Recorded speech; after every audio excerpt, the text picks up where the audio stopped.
Today I'm debunking some of the GTA 6 rumors, a Spider-Man character leaks for Across the Spiderverse, and I talk some more with Kevin Bacon and the writer/director of They/Them. But before I get started, if this is your first time checking out the channel, please tap that subscribe button because I'm putting out videos just about every day. Oh, hi! It's the best geek news.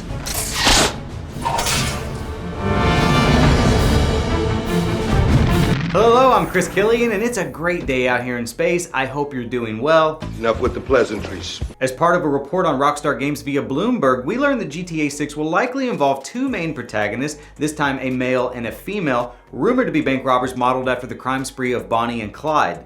The report also indicated the return of Vice City. You promise? Yeah, everything from the report still stands. However, afterwards, so-called leaked images began popping up online claiming to be screenshots from the actual game, but those have since been debunked. Take this one for example, which was actually pulled from The Matrix Awakens, not GTA 6. It's fake. Okay, so you might want to skip this next bit of news if you want absolutely no spoilers at all whatsoever. I can handle it. Thanks to some leaked merchandise photos, we now know that Spider-Man Across the Spiderverse will feature the debut of Spider-Punk, who is, not that you care, my least favorite Spider-Man. You're right, I don't care. We also got the first full-length trailer for Blonde today, starring Ana de Armas as Marilyn Monroe, and it looks extremely accurate, so you might want to bring some tissues to this one. But I still got it, Eddie.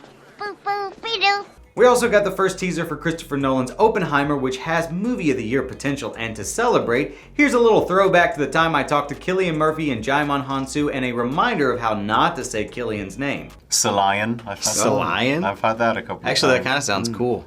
I wouldn't even correct him. I'd be like, Salayan. Yeah.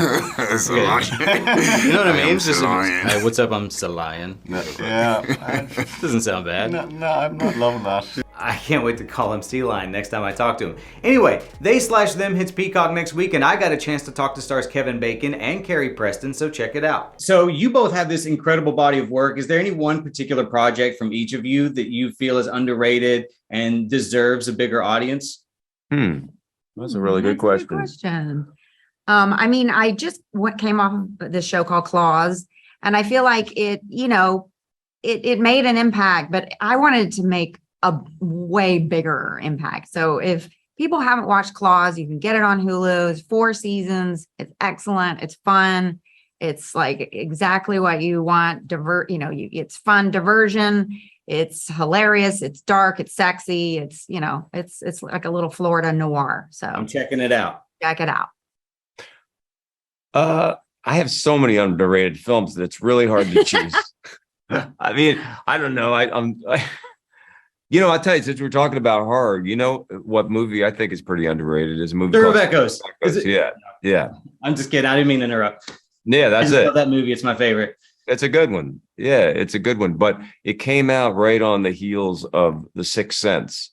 And because it had a little kid in it who was kind of imagining things, it sort of got pushed to the side because everybody was like, well, it's just like The Sixth Sense. And The Sixth Sense was great. Not to take anything away from it. I thought it was amazing. But I would say that one. Clearly, I will vouch for Stir of Echoes. Go watch it. I also got a chance to talk to legendary screenwriter John Logan, who has written some of the all-time classics like Gladiator, The Aviator, Sweeney Todd, The Last Samurai, and They/Them is his directorial debut. So which of those iconic directors did he learn from the most? So you've worked with so many legendary directors like Ridley Scott, Martin Scorsese, Tim Burton, the list goes on and on. So which director do you feel like you learned the most from in preparation for directing They/Them? I think I learned different things from each of them. I think the way Marty Scorsese talks to actors is it's very intimate. And I tried to mimic that as much as I could.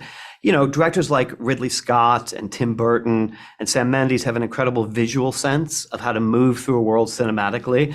So I like to think over my many years as a screenwriter, I sort of cherry-picked bits of genius from each of those directors. Awesome. Yeah. I mean, that makes sense. I mean, how could you not? I mean, you're just around geniuses all the time and dare I say, gotta rub off, right? Dare I say a genius yourself. So yeah, I'm sure you picked up something along the way from everybody. And that's that for Thursday. Don't forget to like the video, leave me a comment, let me know your thoughts, or just say hello if you want. Now, if you'll excuse me, I actually have to teleport down to Earth temporarily tonight because it's me and my partner's 4-year anniversary, and we got tickets to go see this guy sing tonight. All of the stories in this video came from articles written on ComicBook.com, so if you'd like to read more about some of today's news with your very own eyeballs, feel free to head over to ComicBook.com, where we work 24/7 to keep you all up to speed on the latest news. You can also follow us on Facebook, Twitter, Instagram, TikTok, and more, all of which are linked below. If you're someone who likes listening to other people argue for hours on end about this sort of stuff, we've got you covered there as well with Comic Book Nation, hosted by Kofi Outlaw every Friday, or our Marvel-focused podcast hosted by my best frenemy, Brandon Davis, on Wednesdays. If you want some behind-the-scenes antics or previews of my cosplay, or you want to know what it's like to live on a spaceship for months at a time with no genuine human interaction, find me on Instagram at CKComedy or Twitter at Chris Killian, all linked below. Once again, make sure you like the video, subscribe, and turn on notifications, and give yourself a pat on the back for making it this far into the video. That's great. I can't believe you made it. See you tomorrow.